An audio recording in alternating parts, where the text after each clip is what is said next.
filles, j'espère que vous allez bien, je pense bien à vous. Aujourd'hui, donc, vous m'avez posé aussi la question comment garder de la souplesse à l'arrière des jambes notamment. Donc, on va faire des exercices au sol essentiellement pour aller chercher l'étirement de l'arrière des jambes. Pour ceci, vous allez avoir besoin d'une sangle ou quelque chose de similaire, assez long. Et pour toutes celles qui ont mal au cervical ou au bas du dos, dans la colonne vertébrale, une couverture pour mettre la tête dessous. Allez, on va passer directement au sol puisque vous avez les autres vidéos pour faire les échauffements et les recentrages. Si vous avez un mur, c'est idéal, vraiment pour l'alignement. Vous allez déposer vraiment vos deux pieds contre le mur. Vous pouvez descendre d'abord sur le côté, puis vous mettre contre le mur en appliquant bien la boule des gros orteils et les talons contre le mur. Vous poussez dans le mur, toujours bien. Donc, on peut commencer juste par un étirement du corps tout entier sur le sol. Juste rapidement, vous l'avez vu dans la vidéo précédente.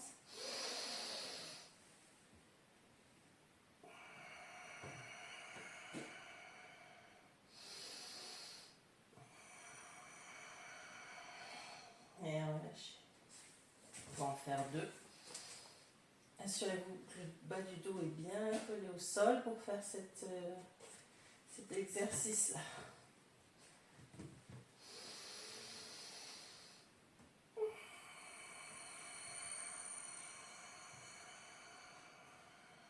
Et vous revenez sur l'expire. Les hanches bien étirées vers le mur. Alors, Ekapada Supta Pavana Muktasana. Donc vous ramenez un genou vers la poitrine tout d'abord. La jambe de terre est bien engagée au sol. Elle pousse contre le mur. D'accord ? Le bas du dos adhère complètement au tapis. Donc le ventre est légèrement engagé.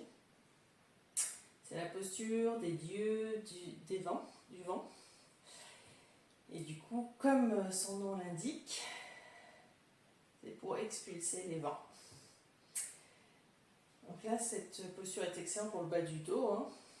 Vous engagez bien cette jambe pour travailler la tonicité musculaire. Vous pouvez relâcher le pied qui est dessus, relâcher les mâchoires, les épaules dans un premier temps. Si jamais le dos n'adhère pas au tapis, je préfère que vous pliez la jambe pour que le dos adhère au tapis. C'est essentiel pour ne pas se blesser si on a mal au dos, de ne pas endommager le dos davantage. Donc vous gardez, restez un petit moment avec des respirations longues, profondes. Et vous allez commencer à faire des petits cercles avec votre genou. Par contre, la jambe de terre reste engagée et ne bouge pas. Vous pouvez mettre votre main sur la hanche. Vous allez faire des petits mouvements pour commencer d'engager la hanche dans un sens puis dans l'autre. Et vous allez attraper votre sangle. Passez la sangle au niveau de la boule du gros orteil. D'accord ? Et étirez votre pied vers le ciel. Alors, c'est là que le mur est intéressant. Quand vous étiez comme ceci, votre hanche était bien alignée. Normalement, les épines iliaques, donc les deux os saillants du bassin, sont au même niveau, à la même hauteur. Quand vous levez la jambe, vous devez vous assurer que ces épines iliaques soient toujours alignées, soient toujours à la même hauteur. En général, ce qui se passe, c'est quand vous levez la jambe, l'épine iliaque, donc la hanche de la jambe levée, remonte. Donc il faut réajuster. Donc vous pouvez prendre un temps comme ça pour réajuster. Et vous attrapez les deux extrémités de votre sangle, relâchez les bras et les épaules. Par contre, les coudes ne sont pas sur le tapis.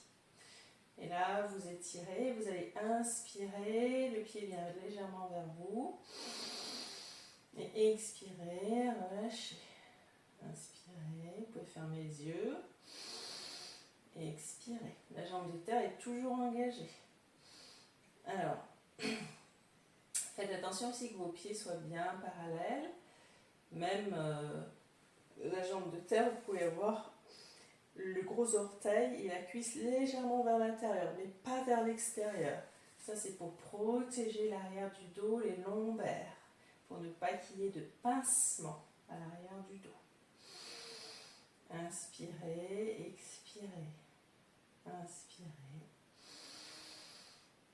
Expirez. Encore une fois, écoutez votre corps, allez à votre propre rythme. Et là, réajustez si besoin. Vérifiez de temps en temps que la hanche n'a pas basculé. Des fois, il faut consciemment renvoyer la hanche du sol vers le haut. Des fois, c'est plus facile de faire ça. Et ça veut dire que vous avez besoin de redescendre un petit peu pour bien adhérer, le pied adhère bien au mur.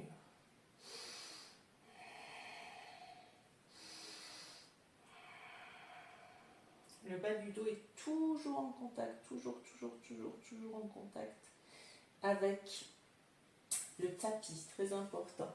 Pour celles qui ont des douleurs en bas du dos, vous pouvez mettre une petite couverture sous la tête. Allez, engagez, le bas du dos est contre le tapis, la jambe de terre bien engagée. Et là, vous allez peut-être pouvoir attraper votre sangle et ouvrir un petit peu sur le côté, ou en tout cas faire des mouvements. Vous pouvez plier votre jambe, faire du mouvement, plier et étirer. D'accord ? Et puis peut-être que vous allez aller un petit peu sur le côté. Là, c'est pour ouvrir la hanche, mais la jambe de terre ne bouge pas, elle reste de droit. Et le bas du dos est toujours en contact avec le sol. Et là, peut-être vous allez aller aussi un petit peu à travers.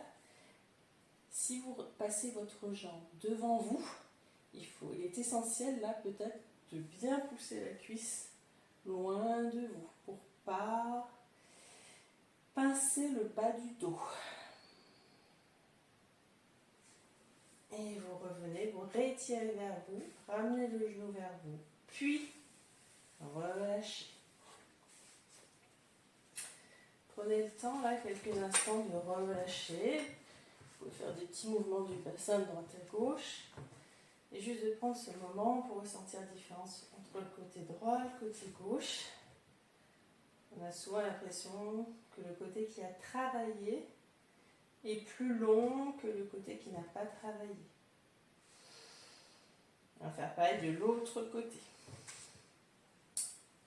J'engage la jambe de terre, je pousse bien dans le mur, les orteils vers moi, le bas du dos au sol. Moi, je vais enlever juste la couverture pour cette posture-là. Ramenez le genou vers vous. Lâchez le pied qui est dessus. La jambe de terre est engagée. Le bas du dos est bien collé. Les omoplates l'une vers l'autre. Vous pouvez relâcher les épaules, la mâchoire, le menton légèrement vers la poitrine. Et respirez.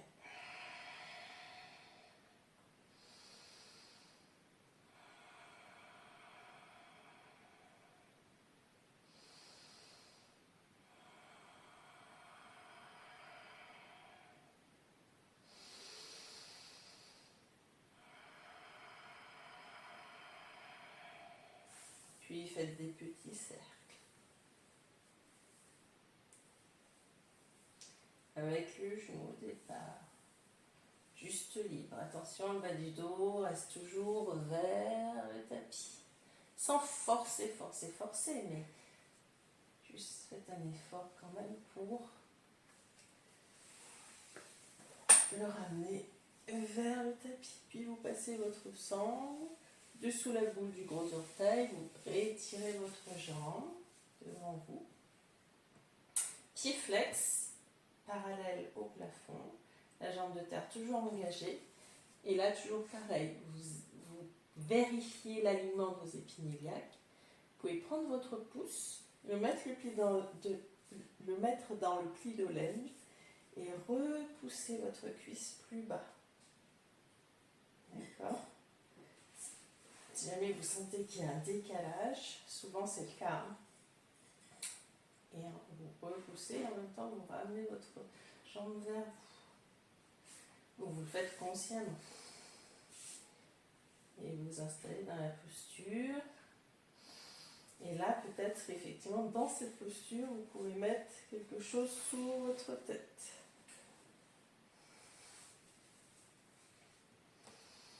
Et de la même façon, vous allez inspirer, amener la jambe vers vous légèrement. Et expirer, relâcher. Et ajustez si vous sentez que votre pied de terre n'adhère plus au mur. Ça veut dire que certainement il y a eu un décalage dans le bas du dos. Vous êtes remonté. Allez, inspirez. Jambes vers vous. Expirez.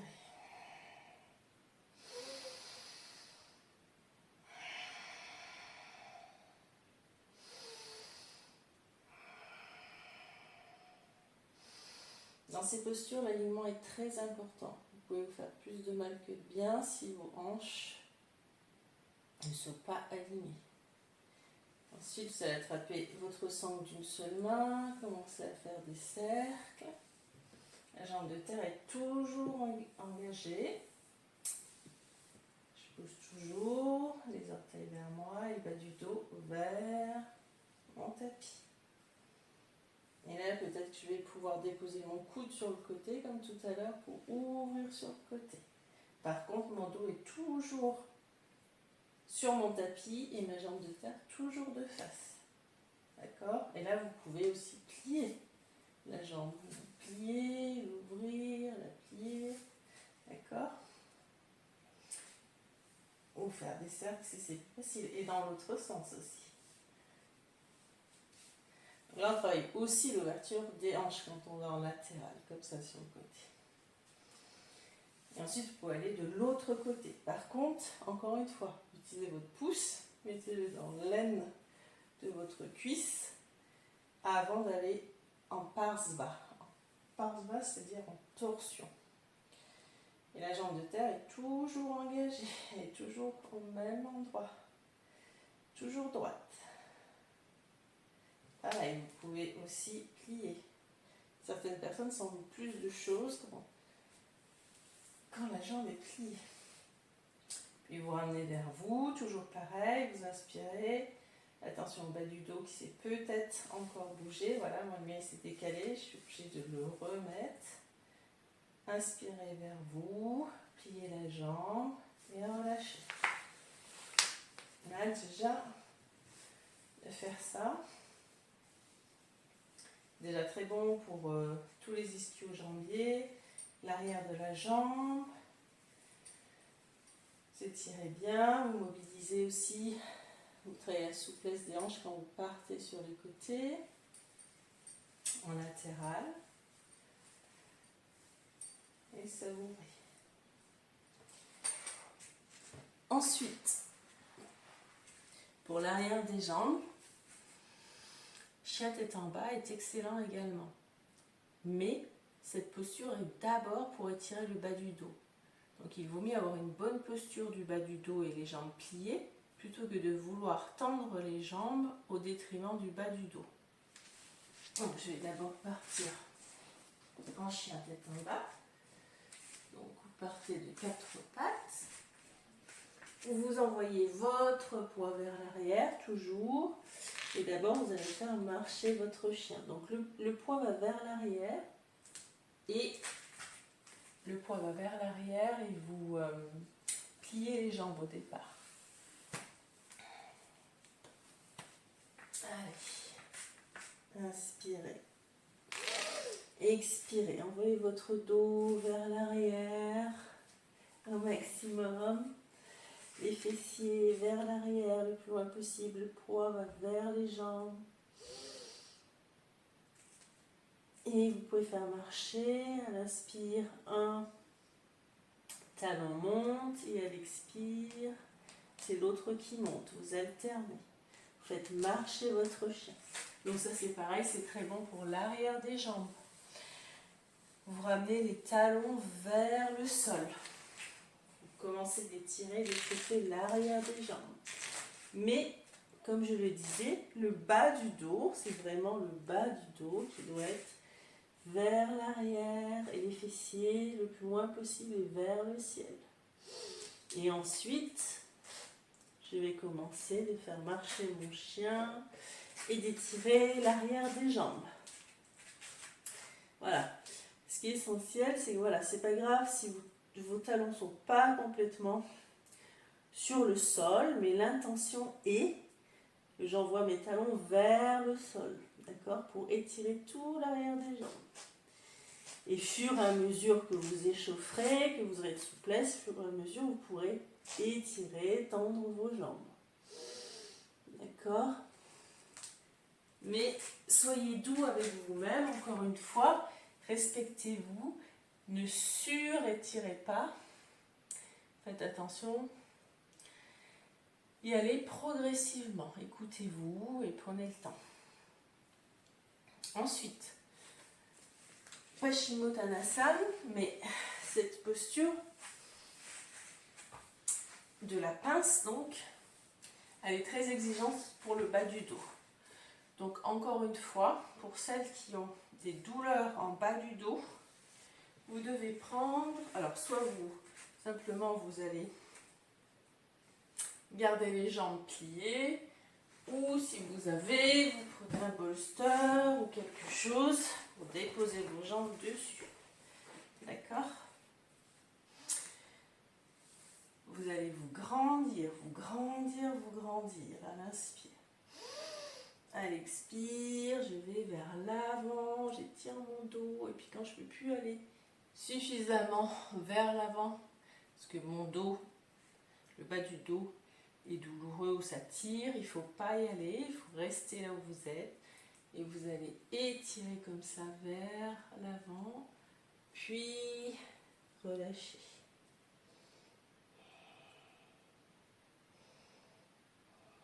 Voilà, vous allez tirer le bas du dos, travailler aussi l'étirement des jambes. Et le faire plusieurs fois comme ça. Vous pouvez rester un petit moment. Là, je vais enlever le bolster. Donc, sinon, c'est jambes tendues, mais attention au bas du dos. Vous inspirez, vous grandissez les épaules basses, vous allez vers l'avant, vous étirez. Puis, votre dos ne va pas pouvoir aller beaucoup plus loin. Vous essayez d'attraper vos pieds, d'étirer le dos au maximum. Les jambes sont engagées. Vous engagez bien les muscles pour quand même protéger l'arrière des jambes, même si on les étire. Vous inspirez, vous expirez. Peut-être que vous pourrez un peu relâcher vers l'avant. D'ailleurs, si vous avez un bolster, c'est excellent ça, de pouvoir se mettre comme ça vers l'avant et de déposer la tête sur le bolster pour plus de relaxation. Mais là, on ne fait pas de la relaxation, donc étirez, allez vers l'avant et relâchez quand vous vous sentez. Avec la respiration, au fur et à mesure, vous allez pouvoir relâcher. Inspirez, étirez-vous vers l'avant, expirez, relâchez peut-être un peu plus. Attention aux jambes, ne surétirez pas, cette posture est très très exigeante. Donc si c'est trop, vous pouvez soulever légèrement, vous n'êtes pas obligé de tendre complètement, vous pouvez aussi les jambes les plier légèrement pour pouvoir atteindre vos pieds et déposer pareil votre ventre sur vos cuisses. Et inspirez, étirez, si on expire, peut-être déposer comme ça votre tête sur vos genoux. Vous pouvez le faire plusieurs fois. Vous remontez. Et expirez. Ou vous restez en statique. Écoutez votre corps, voyez ce qui vous fait du bien.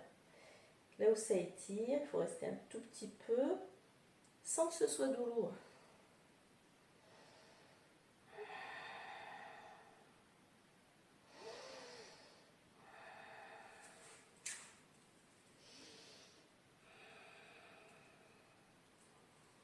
Et pour remonter, vous allez faire tout doucement, en déroulant le menton vers la poitrine. Puis en dernier, vous déroulez les cervicales, vous relâchez les jambes, vous les tapotez, vous les massez. Et voilà pour la petite vidéo du jour. Donc je pense que ce sera la dernière de cette série. Et je vous souhaite d'excellentes vacances. À bientôt.